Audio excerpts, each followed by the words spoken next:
मुझे मिटाने की बात करता है तकलीफ नहीं होता, क्योंकि वो बाहर का व्यक्ति है, लेकिन जब कोई अपना व्यक्ति इस तरह की बातों को रखता है थोड़ी पीड़ा होती है। मैंने इस आंदोलन के लिए अपना सर्वस्व देने का प्रयास किया है कि कहीं मैं इमोशन से ना बंधा हूं, इसलिए मैंने अपना घर का त्याग किया है। घर में मेरे एक चाचा हैं जिनकी दोनों आंखें जन्म से नहीं, हो जन्म से अंधे हैं। तो मैं जानता हूं अगर मैं उन्हें देखकर निकलूंगा तो आंदोलन में मैं उग्र नहीं हो पाऊंगा। मेरी एक दादी है जिसकी उम्र आज 95 साल है। मैंने घर का त्याग इसलिए किया कि मैं इमोशन में बंधना नहीं चाहता हूं, लेकिन उसके बावजूद बहुत सारे लोग नफरत भरे बातों को मेरे लिए प्रस्तुत करते हैं। थोड़ी पीड़ा होती है, क्योंकि आखिर मैं भी एक इंसान हूं, मेरी भी भावनाएं हैं। आज अपनी माँ की बात को शायद 60 दिन हो गए, मैंने जानता तक नहीं, उनके कमर की हड्डी तक टूटी हुई है, लेकिन मैं ना देखने गया ना सुनने गया। मैंने हमेशा खुद को इमोशन से, भावनाओं से दूर रखा, लेकिन फिर भी हूं तो एक इंसान। हर जगह कार्यक्रम में पहुंच पाना संभव नहीं है।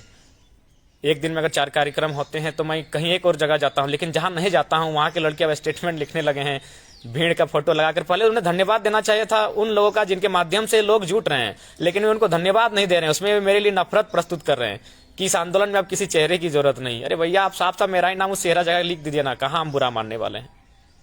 उस चेहरा के जगह पर जहां आप लिख रहे हैं कि इस आंदोलन में किसी चेहरे की जरूरत नहीं है, वहां मेरा ही नाम लिख दीजिए ना, हम बुरा नहीं मानेंगे। लेकिन कहीं ना कहीं ये द्वेषपूर्ण बातें, जो ऐसी सैकड़ों बातें सामने आ रही हैं जिनमें आपके प्रति, आपके साथ जो बातें कही जा रही है आपके माध्यम से, उनमें मेरे लिए कहीं ना कहीं द्वेष और घृणा प्रस्तुत किया जा रहा है, जिससे आहत होती है, क्योंकि मैं भी एक इंसान हूं। आज 14 दिन हो चुके हैं इस महीने में, जिसमें मैंने 11 सभाएं की। किसी सभा में मैंने 40 से 50 मिनट का कम बातों को अपना नहीं रखा। हर सभाओं में लगभग 4 इंजेक्शन, 5 बार पानी का बोतल चढ़ाने के बाद मैं कार्यक्रम में गया हूं। मेरे साथ क्या होगा, मेरे शरीर के साथ, लेकिन मुझे कोई फर्क नहीं। लेकिन उसके बावजूद जब 2-4 लोग, हालांकि हजारों लोगों, सैकड़ों, लाखों लोगों का प्रेम मिला, लेकिन 2-4 लोग ऐसे भी हैं जिन्हें पता नहीं क्यों हमें अपना घृणा प्रस्तुत कर रहे हैं, तो उनसे थोड़ा तकलीफ होती है, क्योंकि वे झारखंडी ही लोग हैं, कुछ तो मेरे कौम के भी लोग हैं, तो थोड़ा तकलीफ होती है, क्योंकि मैं भी एक इंसान हूं। आपने प्रेम दिया, लाखों लोगों ने प्रेम दिया, उसके लिए आभार। आज पता भी नहीं, घर जाने के लिए समय भी नहीं रहता है, रोज कहीं ना कहीं कार्यक्रम करना पड़ता है। उसके बावजूद लोग कोई आके कहते हैं सियासत चमकाना है। क्या करेंगे सियासत चमका के? हमको बगोदर से चुनाव थोड़ी लड़ना है, हमको बिशुनगढ़ से चुनाव थोड़ी लड़ना है। लड़े ना जिनको चुनाव लड़ना है। मैं तो इसलिए निकला हूं क्योंकि मुझे लगता है मेरे पास कुछ चीज है झारखंड को जगाने के लिए, इससे ज्यादा कुछ नहीं है मेरे पास। भगत सिंह ने भी कहा था कि गुलामों को गुलामी का एहसास करा दो, वे जंजीरों को, बेड़ियों को तोड़ देंगे।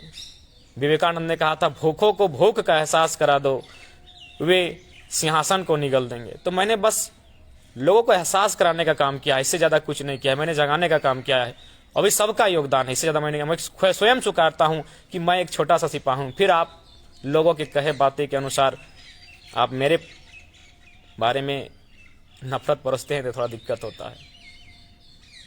हर जगह जाना संभव नहीं है।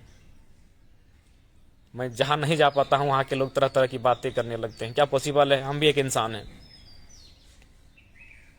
और एक बात, मैं उन्हीं जगह पर जाता हूं जहां कमेटी निर्धारित करती है। मैंने तो धनबाद बोकारो की कोर कमेटी को अनुसरण किया है। उन्होंने जो गाइडलाइन कहा है, हाँ कुछ जगह जहां अन्य जिला है तो वहां जहां कमेटी है नहीं तो वहां तो जाना कर्तव्य, वहां सभी लोग जाइए, आप भी जाइए। किसने आपको मना किया है? आप भी अपने विचारों को रखिए, क्योंकि ये विचारों की लड़ाई है। जब तक विचार हमारे गांव गांव तक नहीं जाएंगे, लड़ाई को नहीं लड़ पाएंगे। इसलिए मैं भी एक इंसान हूं, इससे ज्यादा कुछ नहीं हूं। मैं बुद्ध नहीं हूं जो काम क्रोध मोह माया से दूर हो चुका हूं। मैं एक इंसान हूं। पीड़ा होती है जब इस तरह की बातें अपने ही समाज, अपने ही झारखंडी लोग जिनसे मेरा कोई व्यक्तिगत लड़ाई भी नहीं है, और वे जब रखते हैं टारगेट करके मुझे, तो थोड़ा तकलीफ होती है। इसलिए पुनः मैं रिपीट करना चाहूंगा साथियों, मैं भी एक ह्यूमन बीइंग हूं। आपके द्वेष घृणा का नहीं, प्रेम स्नेह का अभिलाषी हूं। जोहार। आपने अगाध अथाव प्रेम दिया इस आंदोलन में, उसके लिए धन्यवाद। और इस आंदोलन में बार बार जिक्र कर रहा हूं, मैंने स्वयं हर स्टेटमेंट में कहा है कि इस आंदोलन का नेतृत्व माताओं बहनों को जाता है। फिर आप प्रिंट मीडिया, डिजिटल मीडिया में अगर कोई मेरे नाम को रखता है तो उसकी बातों को पकड़ के आप अगर नफरत बरसाते हैं तो दुर्भाग्य है। पुनः कहूंगा, यह आंदोलन आप सभी का है। हमारा है, यह आंदोलन समस्त झारखंडियों का है। इस आंदोलन में धार कम ना होनी चाहिए, कोई रहे या ना रहे। जय हिंद, जय झारखंड, जोहार झारखंड।